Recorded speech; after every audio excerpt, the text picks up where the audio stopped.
शंकराचार्य मध्यमा अस्मदाचार्य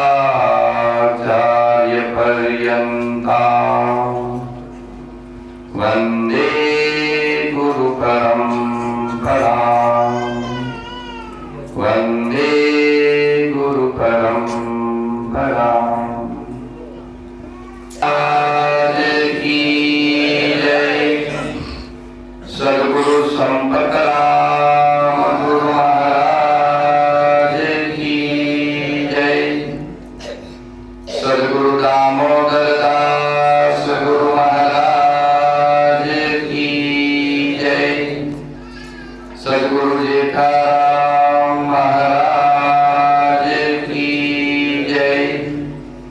सद्गुरु अमरदास महाराज की जय। सद्गुरु अक्षयदास महाराज की जय। सर्वे संत की जय। पाला धाम की जय। इंद्राल धाम की जय। नमामि देवी नर्मदे मात की जय। हरि ओम नमः पार्वती पते हर हर महादेव हर। जय सीताराम। रामजी मंदिर वेखड़िया मुकामे આજની આ ધર્મસભાના અધ્યક્ષ ગોરા રામજી મંદિરથી પધારેલા મહંતશ્રી યોગેશ્વરદાસજી મહારાજ, આપણા વેખડિયા રામજી મંદિરના વર્તમાન મહાન અમરદાસજી મહારાજ, સર્વે સંતો મહંતો, વડીલો સજ્જનો, માતાઓ અને બહેનો, હું આપનું ધ્યાન एक बात तरफ दौड़वा मांगू छू कि गई वसंत पंचमी અને આ વસંત पंचमी વચ્ચે શું ફરક છે? આપ સૌ જાણો છો,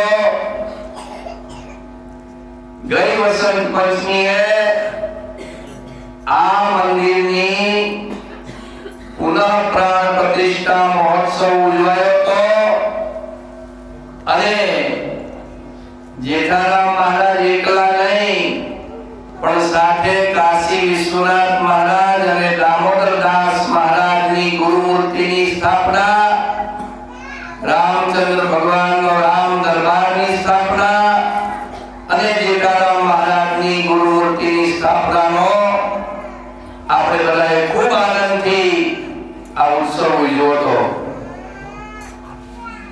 પહેલા વર્ષે મંદિર મજબૂત થયું અને આ બીજા વર્ષે એ મંદિરને વારસદાર મળ્યો। આ બે વસંત પંચમી વચ્ચે આટલો ફરક છે। અને સાહેબ, તમે બધા ન જાણતા હો તો જાણી લો કે તમારા ગામમાં સરપંચ બનેના 5 વર્ષ હોય, તાલુકા સદસ્ય બનેના 5 વર્ષ હોય, કોઈને નોકરી મળે મામલતદારની એના 58 વર્ષ હોય, આ બધાની ટાઈમ લિમિટ હોય ને? આ બધી જેટલી પણ પોસ્ટ હોય, જેટલા પણ પદ હોય, એ બધાની ટાઈમ લિમિટ હોય, બરાબર ને? પણ આ જે સંત પદવી મળે છે એ આજીવન પદ છે સાહેબ। એક વાર અક્ષય કુમાર માંથી અક્ષય દાસ બની ગયા, એ આગળ જઈ શકે પણ પાછળ જઈ શકતા નથી। એટલે આજે એમના જીવનનું બહુ મોટું આ લાઈફ ટાઈમની વેલિડિટી વાળું કાર્ડ મળી ગયું છે। जीवन भर इनकमिंग आउटगोइंग હા, ઘરની વિચાર કરો કે સંતની પદવી એક જન્મમાં નથી મળતી. સંતની પદવી મેળવવી હોય તો જન્મ જન્માંતરના પુણ્ય ભેગા થાય ત્યારે આ ગાદી પર બેસી શકાય છે અને બેઠા પછી ટકી શકાય છે. બાકી જો જમતમ બનાવી દીધેલા હોય તો બેહી તો જાય પણ ટકે નહીં. એટલે ઘણા એવા વડીલો અહીંયા હાજર હશે કે જેને અમરદાસ મહારાજની ચાદર વિધિ જોઈ છે. ઘણા વડીલો હાજર હશે. તો એ આપણા જીવનનો સૌથી મોટામાં મોટો લાભો છે આજનો દિવસ, આજનો અવસર, આજનો પ્રસંગ. સાહેબ, મને આજે એટલો બધો આનંદ થાય છે.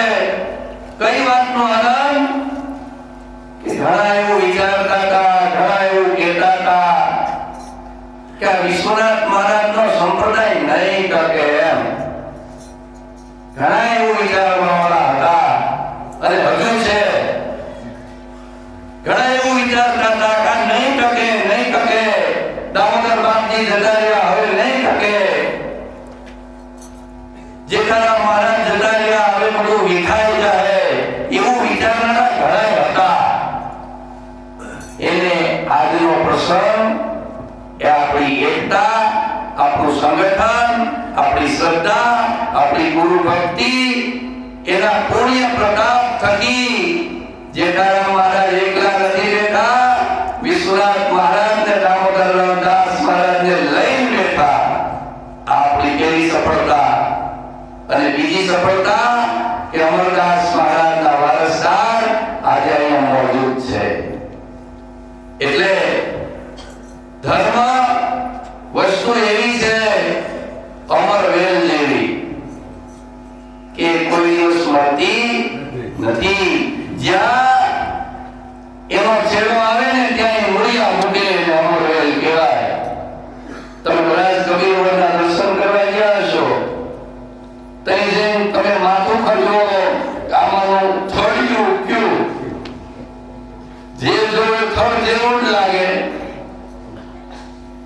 જેટલી વળવાઈ નીચે ઉતરી એટલે બધાએ મૂળિયા મૂક્યા અને કબીરવડને મજબૂત કર્યો. એવી રીતે ગુરુ વિશ્વનાથ મહારાજનો જે આ સંપ્રદાય છે, આપણો રામાનંદ સંપ્રદાય છે, સીતારામની જે ભક્તિ છે, એકલી સંતોથી ચાલવાની નથી. કબીરવડ જેવા, વડવાઈ જેવા તમે બધા ભક્તો જો મજબૂત રહેશો તો હજારો વર્ષ પહેલાનો કબીરવડ હજુ અડીખમ ઊભો છે. એવી રીતે આપણો ધર્મ ટકશે અને આપણો સંપ્રદાય ટકશે. પણ આપણે મજબૂત થવાની જરૂર છે. બેખરિયા રામજી મંદિરના સેવકો યાદ રાખજો, આસપાસમાં ઘણા બધા એવા ફૂટી નીકળેલા છે. હમણાં ફૂટી નીકળેલા કહેવાય. નારાયણ સમારંભામ શંકરાચાર્ય મધ્યમામ. નારાયણથી ચાલુ થયેલી પરંપરા મધ્યમાં શંકરાચાર્યજી આવ્યા અને અસ્મદાચાર્ય પર્યંતમ અત્યારના આચાર્ય સુધી જેની અખંડ પરંપરા ચાલી છે એ પરંપરાને વંદન છે. ફૂટી નીકળેલાને વંદન નથી એમ. આ વાયર કદાચ પેલા માઇકના મશીનની અંદર જોડાયેલો ન હોય તો મને તમને અવાજ ન મળે. એમ આ જે અમરદાસ મહારાજ, જેઠારામ મહારાજ, વિશ્વનાથ મહારાજ, એની જે પરંપરા છે એ પરંપરાને વંદન છે. ફૂટી નીકળેલાને નહીં.